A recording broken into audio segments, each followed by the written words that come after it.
नमस्कार, मैं हूं आपके साथ मयंक। देखिए, बड़ी खबर इस वक्त की, अमेरिका से B-2 बॉम्बर्स रवाना हो गए हैं। B-52 बॉम्बर्स भी रवाना हो चुके हैं। देखिए, मैंने बार बार अपने वीडियोस में ये बात कही है कि जब तक अमेरिका के B-2 बॉम्बर्स के उड़ने की खबर नहीं आए तब तक अमेरिका हमला नहीं करेगा। और देखिए, आखिरकार ये खबर आ चुकी है कि अमेरिका से B-2 बॉम्बर्स और B-52 बॉम्बर्स रवाना हो चुके हैं। जो खबरें आ रही हैं सोर्सेस से, उसके मुताबिक B-2 बॉम्बर्स डिएगो गार्सिया पहुंच सकते हैं। डिएगो गार्सिया हिंद महासागर में अमेरिका का वो नेवल बेस है जहां पर अक्सर B-2 बॉम्बर्स की तैनाती की जाती है ईरान पर हमले के लिए।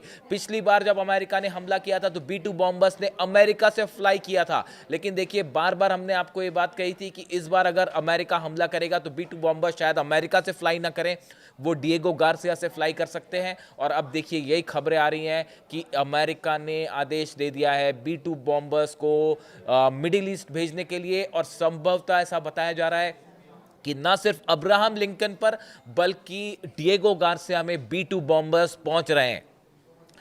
देखिए, अमेरिका की तरफ से जो खबरें आई अमेरिका से, उसके मुताबिक एक बड़ी बैठक हुई जिसमें अमेरिका के टॉप मिलिट्री कमांडर्स शामिल थे। उन्होंने डोनाल्ड ट्रंप को ब्रीफ किया कि ईरान पे हालात कैसे हैं और क्या हमला इस वक्त किया जाना चाहिए।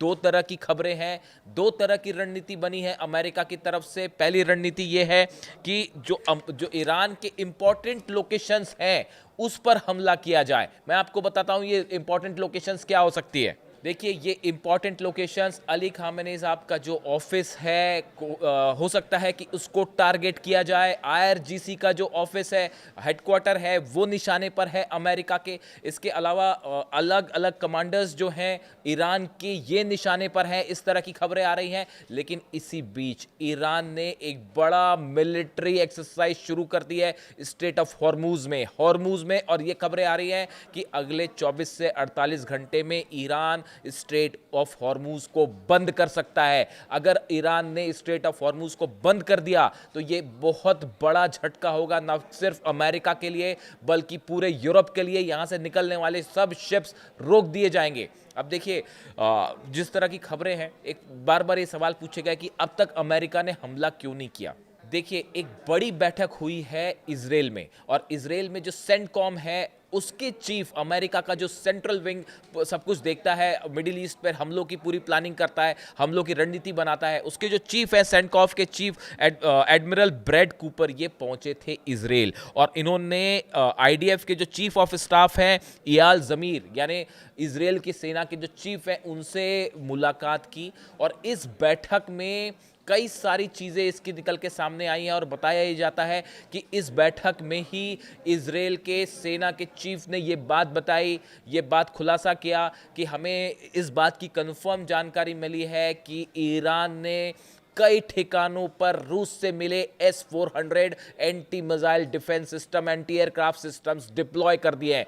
देखिए, हमने आपको सबसे पहले ये बात बताई थी कि ईरान को जो है वो रूस का S-400 मिल चुका है। उस समय कई सवाल उठे, कई लोगों ने पूछा कि आपके पास ये खबरें कैसे आ रही हैं, हो सकता है ये खबर गलत हो। लेकिन अब इजराइल के जो चीफ ऑफ स्टाफ हैं वो खुद ये बात कह रहे हैं कि S-400 चप्पे चप्पे पर तैनात है। इतना ही नहीं, वो सुखोई 35 जेट्स का भी कंफर्मेशन दे रहे हैं कि हां, ईरान के पास कई सुखोई 35 जेट्स पहुंच चुके हैं। ऐसे में क्या B-2 बॉम्बर्स अब S-400 के निशाने पर हैं? क्या अमेरिकन जेट्स जो हैं F-35 वो S-400 के निशाने पे हैं? और यही वजह है कि अब तक हमला नहीं हुआ।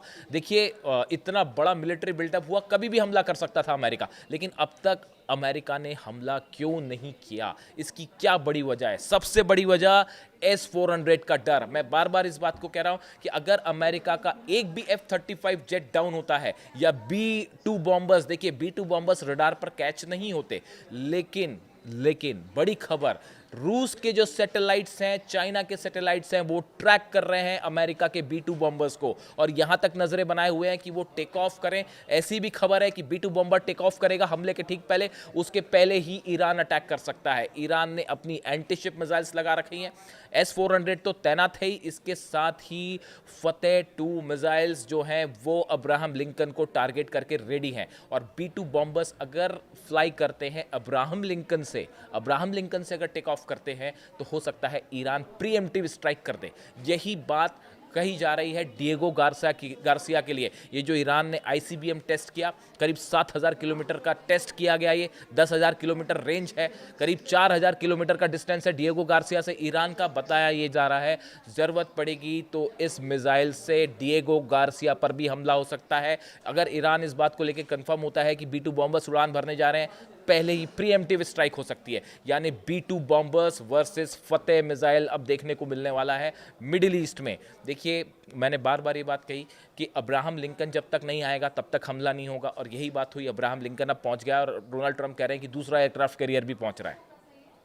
इसके अलावा B-2 बॉम्बर्स को लेकर खबर थी कि डिफेंस एक्सपर्ट्स ये बता रहे थे कि अमेरिका बिना B-2 बॉम्बर्स के अटैक नहीं करेगा, और अब B-2 बॉम्बर्स का आखिरी कंफर्मेशन आ गया है। अब देखने की बात यह है कि इतना बड़ा मिलिट्री जमावड़ा करके क्या अमेरिका हमले की हिम्मत जुटाएगा, और क्या वो फतेह 2 मिसाइल्स जो है इसका रिस्क लेगा। बताया जा रहा है कि 500 से ज़्यादा ड्रोन रेडी हैं अब्राहम लिंकन को टारगेट करते हुए, फतेह मिसाइल्स रेडी हैं। स्ट्रेट ऑफ हॉर्मूज में ईरान ने दनादन मिसाइल्स जो है दागनी शुरू कर दी हैं, और एक प्रकार का संदेश दिया है कि अगर जरा भी हमला हुआ तो आप नतीजा देखिए। S-400 तैनात है। यही वजह है कि इजराइल भी इस बात को लेकर पूरी तरह से श्योर नहीं है कि क्या हमला होना चाहिए या नहीं होना चाहिए। अब एक बड़ी मुश्किल है, मिलिट्री जमावड़ा तो कर लिया ईरान ने, लेकिन अमेरिका ने, लेकिन क्या अमेरिका हमला करेगा, क्या ट्रंप हमला करेंगे, इसको लेकर अभी भी सवालिया निशान बना हुआ है। लेकिन इसी बीच जो B-2 बॉम्बर्स की खबर है, ये कान खड़े करने वाली खबर है, और 48 घंटे में इस बात को निगरानी रखने की ज़रूरत है कि ये B-2 बॉम्बर्स का मूवमेंट क्या होता है, क्या ये ईरान की तरफ फ्लाई करते हैं, और अगर करते हैं तो इसका मतलब होगा एक बड़ी जंग मिडिल ईस्ट में। इससे जुड़ा जो भी अपडेट होगा आप तक पहुँचाएंगे। Thank you so much.